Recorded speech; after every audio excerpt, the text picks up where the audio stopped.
যুব ভারতীতে লিওনেল মেসির অনুষ্ঠানে বিশৃঙ্খলায় রাজ্যের মন্ত্রী অরূপ বিশ্বাস ঘনিষ্ঠ বাবুসোনা নামক এক ব্যক্তি নজরে এসেছেন। এক্সপোস্টে ছবি সহকারে এমনই অভিযোগ করেছেন সুকান্ত মজুমদার। বিজেপি সাংসদ এক্সপোস্টে লিখেছেন, যুব ভারতী ক্রীড়াঙ্গনে নিরাপত্তা বিধি লঙ্ঘন করে অত্যন্ত চড়া দামে জলের বোতল বিক্রি করা হয়েছিল। এখনো ব্যর্থ মুখ্যমন্ত্রীর নির্দেশে কাজ করে পুলিশ বিষয়টি তদন্ত করতে অক্ষম।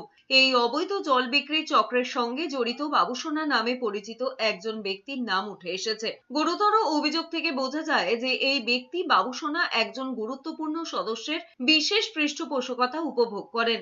সেই মন্ত্রীকেই দেখা গিয়েছিল যাকে সেদিন লিওনেল মেসির চারপাশে অনবরত ঘোরাফেরা করতে দেখা গিয়েছিল। বারবার জোর করে তাকে জড়িয়ে ধরার চেষ্টা করা হয়েছিল এবং অযাচিত ছবি তোলার চেষ্টা করা হয়েছিল।